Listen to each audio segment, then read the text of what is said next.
Mais uma vez estamos aqui no Portal Sobrenatural. Hoje, para falarmos a respeito da ressurreição dos mortos. Como ressurgem os mortos? Porque muitas vezes as pessoas não compreendem exatamente este fundamento. Acham que vão reencarnar, acham que vão fazer isso, que vão fazer aquilo, mas, na verdade, a Bíblia nos revela em 1 Coríntios 15, eu vou ler aqui os versículos 20 e 23, que assim nos esclarece. Mas, na realidade, Cristo foi ressuscitado dentre os mortos, sendo as primícias dos que dormem, ou seja, o primeiro, né? Porque assim como por um homem veio a morte, ou seja, por intermédio de Adão, também por um homem veio a ressurreição dos mortos, Cristo Jesus. Pois como em Adão todos morreram, do mesmo modo em Cristo todos serão vivificados. Cada um, porém,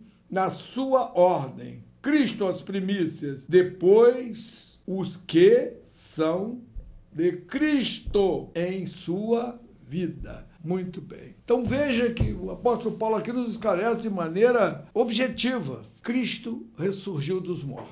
Essa é a certeza que temos. Se Cristo ressurgiu dos mortos e o Espírito de Deus habita em nós, também ressurgiremos dos mortos. Então, a nossa certeza é que nós dormiremos, todos dormiremos aqui na terra, ou seja, deixaremos esse corpo que hoje nós ostentamos e o nosso espírito caminha para as regiões celestiais, enquanto o nosso corpo vai para o túmulo. Mas nós, lá nas regiões celestiais, estaremos adormecidos até a volta de Cristo Jesus. Por isso que precisamos entender que muitas das vezes nós buscamos, por intermédio de pessoas que já morreram, que nos ajude. Exemplo, o apóstolo Paulo foi um grande homem aqui, vamos dizer assim, um cristão, um jesuíta incrível. Pedro, João, mas eles, infelizmente, faleceram.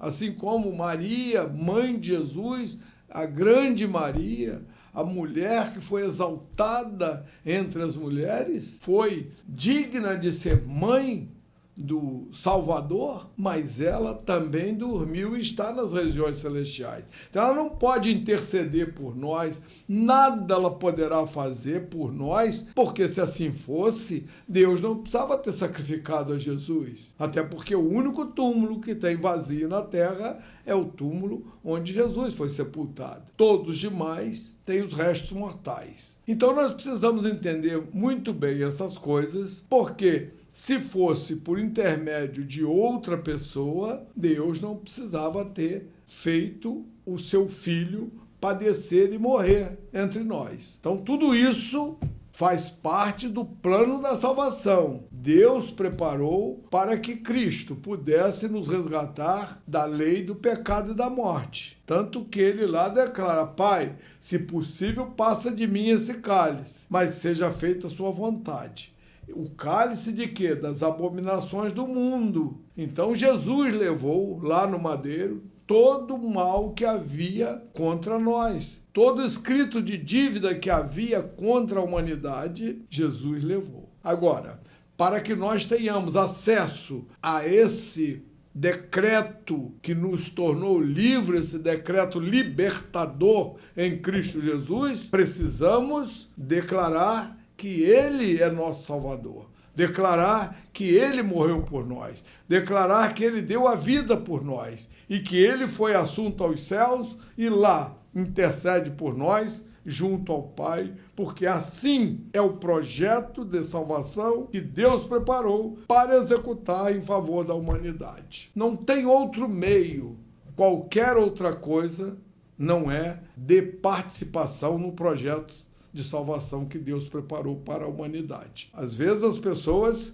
exorbitam achando que eu tenho esse entendimento, eu tenho aquele entendimento, mas não é isso que Deus nos revela, seja por intermédio de Jesus Cristo, seja por intermédio dos profetas, seja por intermédio dos escritos que estão aqui para que nós possamos compulsar e chegar às conclusões a esse respeito. Agora, evidentemente, há outras seitas, há outros deuses, há outros fundamentos que as pessoas abraçam. Agora, aquele que abraça o erro, no erro permanecerá e no erro morrerá. Agora, qual será o futuro desse que abraçou tantos erros? Precisa e é necessário que nós sopesemos a esse respeito, porque é uma decisão ultra importante que nós temos que tomar enquanto estamos aqui nesse mundo. Ou abdicamos a tudo e entregamos-nos a Deus, ou nós estamos fora dessa condição que é prevista pelo Deus vivo, Deus Pai do nosso Senhor Jesus Cristo. Que o Espírito Santo possa te iluminar e possa trazer a você uma compreensão sobrenatural, para que você, entendendo as coisas que são provindas de Deus, você possa ser uma nova criatura em Cristo Jesus. Amém.